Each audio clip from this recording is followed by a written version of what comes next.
रात के 12 बज रहे थे।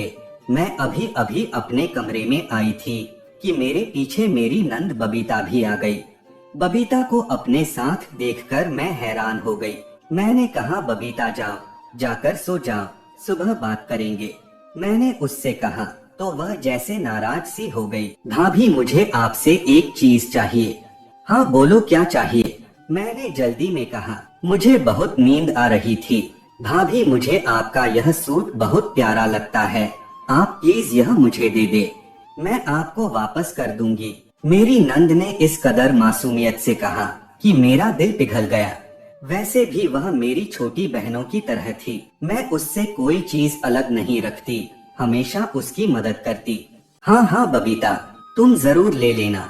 अभी तुम जाओ, सो जाओ, मैं तुम्हें यह सूट सुबह दे दूंगी। नहीं भाभी, मुझे अभी चाहिए, उसने जिद करते हुए कहा। अच्छा रुको, मैं अभी चेंज करके आती हूँ।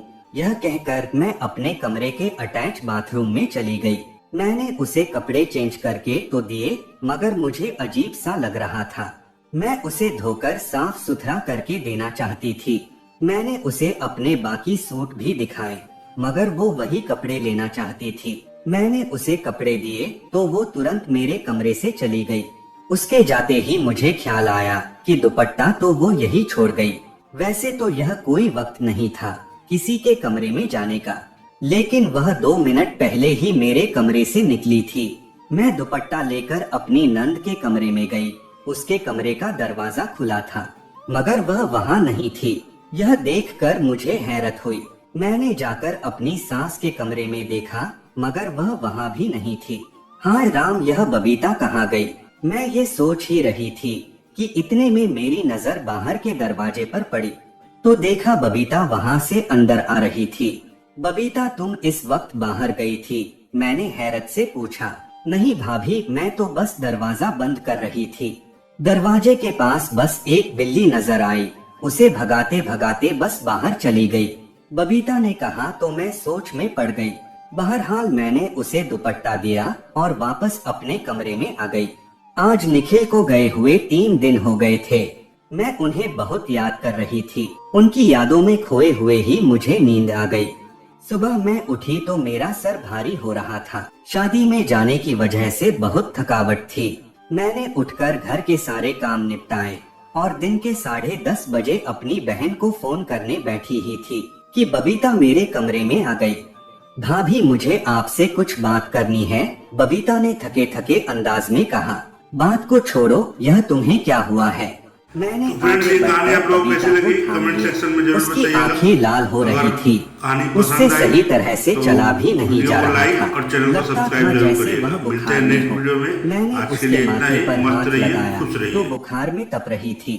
भाभी, मेरी तबीयत को न जाने क्या हो गया है, बबीता ने थकावट भरी आवाज में कहा। अरे तुम्हें तो तेज बुखार है, चलो मैं तुम्हें डॉक्टर के पास ले चलूं। मगर बबीता अपने कमरे में जाना चाहती थी। मैं उसे उसके कमरे में छोड़कर चाय वगैरह देकर वापस आ गई। मैंने दोपहर का खाना बनाया, मगर बबीता खाने की मेज पर मौजूद नहीं थी। मैं उसे ढूंढती हुई उसके कमरे में पहुंची। उसके कमरे का दरवाजा बंद था। मैं परेशान हो गई। बहरहाल घर के बाकी काम भी देखने थे। मेरी सास भी बबीता को बुला बुला कर थक चुकी थी। फिर शाम का खाना भी हमने अकेले खाया। बबीता कमरे से बाहर नहीं आई। इधर मैं निखिल की वजह से भी परेशान थी, इसलिए मैंने बबीता से कुछ न कहा। अगले दिन जब मेरे पति बाहर से आए तो मैंने खुशी खुशी उनका वेलकम किया। फिर मैंने उन्हें बबीता के बारे में बताया तो वह भी बबीता से मिलने उसके कमरे की तरफ चल दिए, मगर बबीता ने दरवाजा नहीं खोला। कहने लगे, मुझे लगता है कि बबीता मेरी किसी बात से नाराज हो गई है। मैंने कहा, ऐसी कोई बात नहीं, वह 2 दिन से अपने ही कमरे में बंद है। हम में से भी किसी को नहीं बता रही है कि क्या बात है। बबीता की वजह से अब हम घर वाले भी परेशान थे। बड़ी मुश्किल से निखिल और माजी ने बबीता के कमरे का दरवाजा खुलवाया। जब उसने दरवाजा खोला तो बरसों की बीमार नजर आ रही थी। उसके चेहरे पर जर्दी छाई हुई थी और उसकी आंखों के नीचे गहरे से काले काले हल्के बने हुए थे। उससे पहले कि हम बबीता से कुछ कहते तो वह घर की दहलीज पर गिरकर बेहोश हो गई। हम जल्दी से उसे होश में लाने की कोशिश करने लगे। ठंडे पानी के छींटे उसके चेहरे पर मारे, मगर उसे होश नहीं आया। मैंने उसकी नब्ज चेक की, जो बहुत कम हो रही थी। तब हमने डॉक्टर के पास जाने का सोचा। जल्दी से निखिल गाड़ी ले आए। हमने बबीता को गाड़ी में डाला और अस्पताल पहुंच गए। वहां जाकर देखा तो बबीता को इमरजेंसी वार्ड में दाखिल करवा दिया गया। एकदम से ऐसी क्या इमरजेंसी हो गई, हमें तो कोई समझ ना थी। हम डॉक्टर के पास गए। डॉक्टरों ने बताया कि बबीता की हालत नाजुक है, उसे 24 घंटे आईसीयू में रखा जाएगा, उसके बाद ही कोई फैसला होगा। निखिल और माजी मुझे घूरने लगे, बोले तुमने ही उसे कुछ कहा होगा, वरना वह खुद को यूं कमरे में बंद ना करती। मैं माँ जी और निखिल की बात का क्या जवाब देती, मेरे पास कोई जवाब नहीं था। मैं तो सिर्फ अपनी नंद से बहन जैसी मोहब्बत करती थी। थोड़ी देर के बाद डॉक्टर ने बताया कि बबीता की हालत अब बेहतर है, मगर हमें उसका ख्याल रखने की जरूरत होगी। उसे सख्त परेशानी में रखा गया है।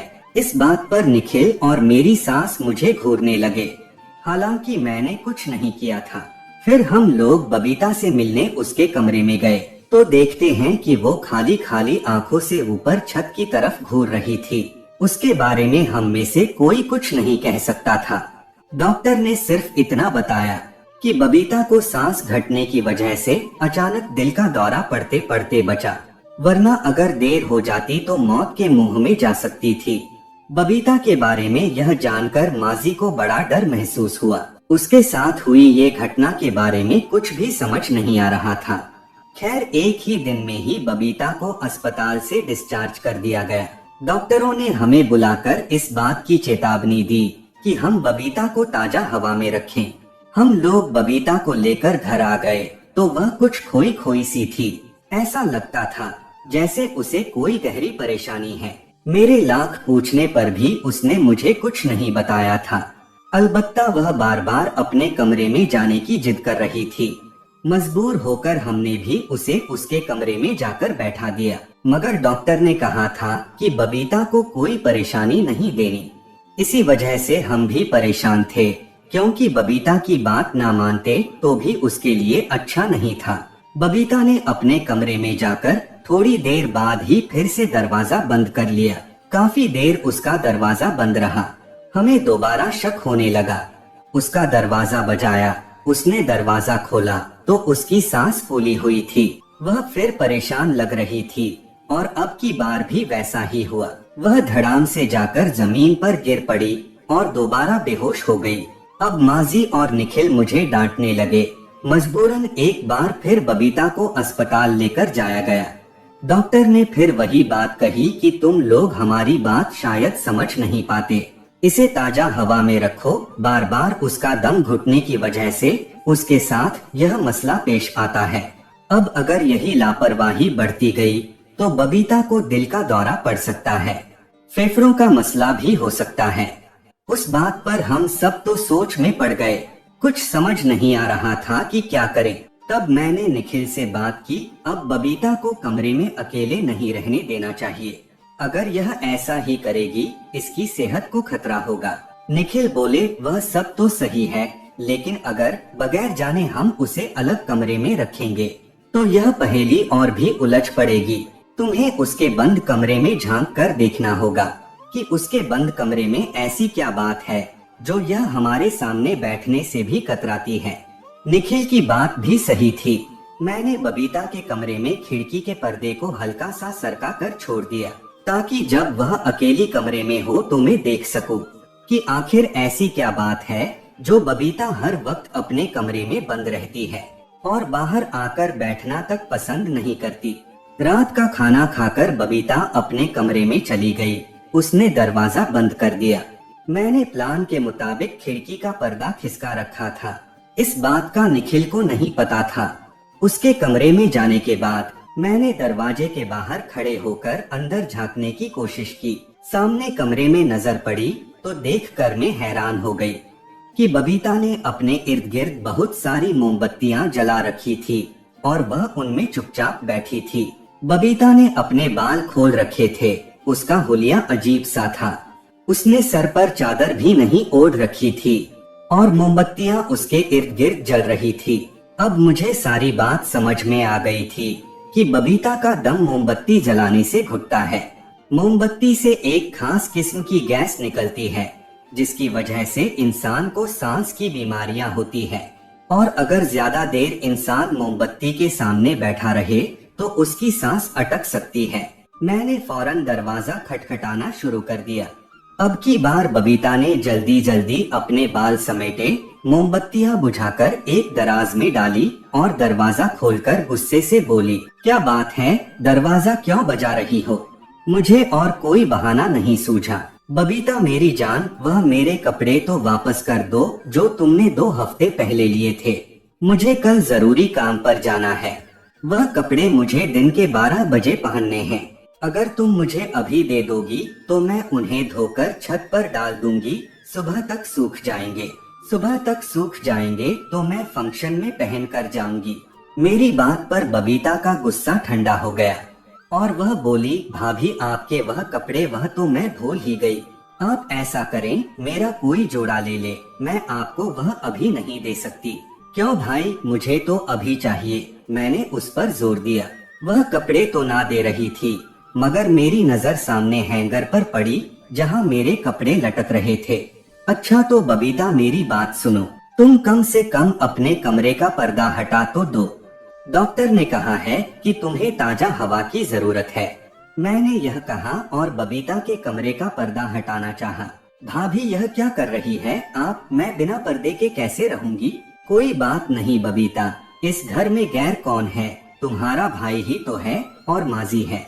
बस तो तुम ऐसे ही सो जाया करो। मैंने आगे बढ़कर पर्दा खुद ही हटाना चाहा, लेकिन वो किलशकर बोली, भाभी अपने काम से काम रखें, मैं अब बिल्कुल सही हूँ। मैं हल्की सी होकर बोली, अच्छा ठीक है, मैं अब जाती हूँ, सुबह बात करेंगे। मैंने उससे इस तरह से जिद करना सही नहीं समझा। कमरे में आकर मैंने निखिल को सारी बात बताई। मैंने उन्हें बताया कि बबीता का सांस बार बार बंद होने की क्या वजह है। मेरी बात पर निखिल भी हैरान हो गए कि बबीता को ऐसा करने की क्या जरूरत है। जरूर वो कोई खुद पर एक्सपेरिमेंट कर रही है, मगर मैं इस बात पर यकीन नहीं कर पा रही थी कि बबीता यह सब कुछ बिना वजह कर रही है। खैर मैं उस वक्त बाथरूम में चली गई और एक टब में सर्फ डाला और वह कपड़े जो बबीता को 1 हफ्ता पहले दिए थे उसमें डालने ही लगी थी कि मेरी नजर अपनी कमीज के गले पर पड़ी। देखा तो वहाँ अंडे के कुछ छिलके लगे थे। मुझे सख्त हैरत हुई। मैंने कपड़े को पलटकर देखा। काफी जगह पर अंडे के छिलके और अजीब सी बदबू वाला मैल लगा हुआ था। मुझे बहुत गुस्सा आया। बबीता ने मेरे कपड़ों का यह क्या हश्र कर दिया। मैं सोचने लगी, सारे कपड़े गंदे कर दिए, अजीब सी बदबू आ रही थी। मैंने कपड़े जल्दी से सर्फ में भिगो दिए और काफी पानी डालकर उन्हें खंगालने की कोशिश की। यह देखकर मुझे सख्त हैरत हुई कि मेरे कपड़ों में जगह जगह अंडों के छिलके लगे थे, जबकि कपड़ों में काफी सारा रंग भी डाला गया था। कपड़े टब में डालकर मैं बाहर आई तो निखिल मेरा इंतजार कर रहे थे। वह भी परेशान थे। मैंने उन्हें यह बात बताकर उन्हें और भी परेशान कर दिया, मगर मैं जानती थी कि मुझे क्या करना है। मैं रात भर यही सोचती रही कि बबीता के लिए ऐसा क्या करूं कि उसे मुझ पर एतबार हो जाए, वह अपनी हर बात मुझसे कहे और मैं उसे इस मुसीबत से बचा लूं जो ना जाने उसने अपने दिमाग में कब से पाल रखी है। यही सोचते सोचते रात के 3 बज गए। काफी देर तक जागती रही। मुझे तकरीबन 4 बजे के करीब नींद आई। मैं जानती थी अब तो मैंने सुबह लेट ही उठना था, क्योंकि रात को काफी देर से नींद आई थी। मगर सुबह के तकरीबन 7 बजे मैंने अपने घर में बहुत शोर की आवाज सुनी। मेरी सास रो रही थी, जबकि मेरे पति भी ऊंची आवाज में बातें कर रहे थे। मैं फौरन हड़बड़ाकर उठी। बाहर गई तो देखा घर में हमारे कुछ रिश्तेदार भी मौजूद थे, जबकि माजी का रो रो कर बुरा हाल था।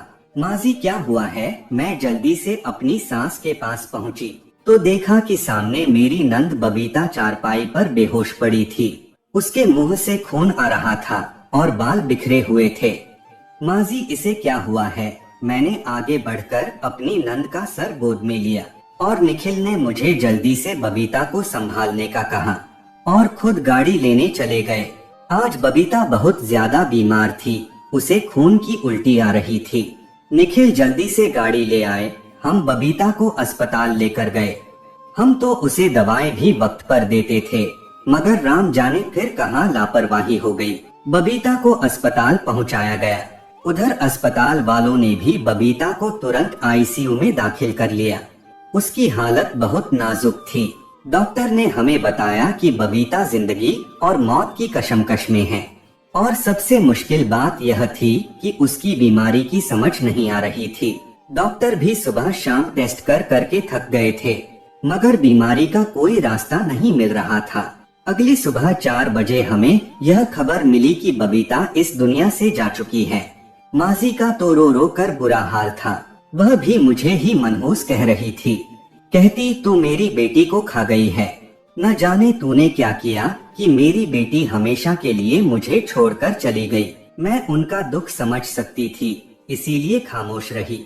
किसी को भी यकीन नहीं आ रहा था कि एक जवान लड़की 1 हफ्ते के अंदर बीमार रहकर जिंदगी की बाजी भी हार सकती है।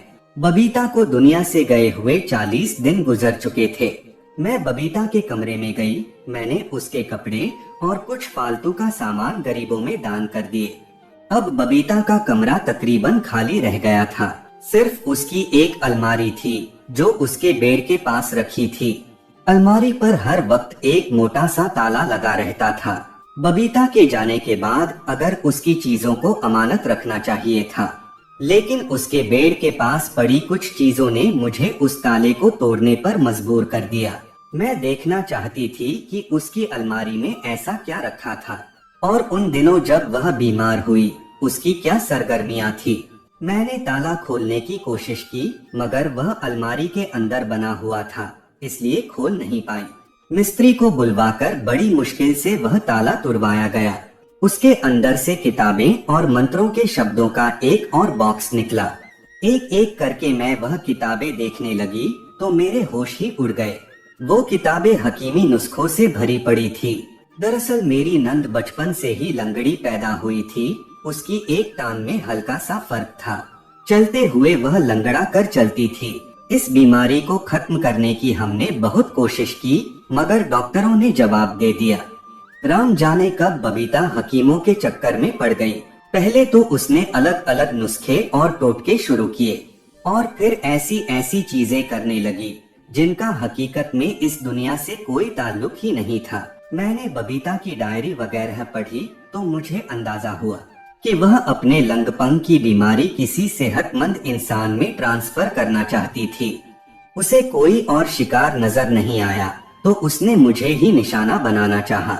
राम जी की करनी के बबीता ने मुझसे कपड़े भी इसी मकसद के लिए लिए थे, मगर उसका टोटका तो काम नहीं कर सका। अलबत्ता मोमबत्तियां और अलग अलग चीजों के इस्तेमाल की वजह से उसे सांस की तकलीफ हो गई। बबीता को उस वक्त इस बात की समझ नहीं आई कि उसकी बीमारी का असल कारण क्या है, क्योंकि वह उन सभी होने वाली घटनाओं को सिर्फ और सिर्फ जादू का असर समझती रही। जब उसे दिल का दौरा पड़ा तो वो भी उसका दम घुटने की वजह से हुआ, मगर हमारे गुमान में भी ना था कि बबीता अपने कमरे में बैठकर क्या करती है। हम इस बात से बेखबर रहे। अब हाल ये था कि बबीता कुछ कह भी नहीं सकती थी, क्योंकि माजी यानी कि मेरी सास की बबीता की हिमायत करती और फिर खुद बबीता भी किसी की बात ना सुनती। अपनी नंद के बारे में यह सब जानकर मुझे बहुत अफसोस हुआ। काश वह एक बार भी मुझसे कहती तो मैं उसके लिए जगह जगह प्रार्थना करवाती, कोई ना कोई हल निकालने की कोशिश करती कि मेडिकल की दुनिया में हर चीज का इलाज मौजूद है। मगर उसने गलत रास्ता अपनाया और अपनी बीमारी मुझ में ट्रांसफर करने की कोशिश की।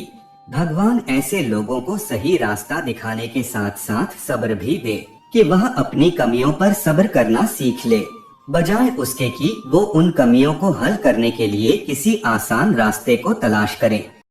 तो फ्रेंड, ये थी हमारी कहानी। ये कहानी आपको कैसी लगी कमेंट करके ज़रूर बताइएगा। अगर कहानी पसंद आए तो वीडियो को लाइक और चैनल को सब्सक्राइब जरूर करिएगा। आज के लिए इतना ही फ्रेंड्स, मिलते हैं अगली वीडियो में। धन्यवाद।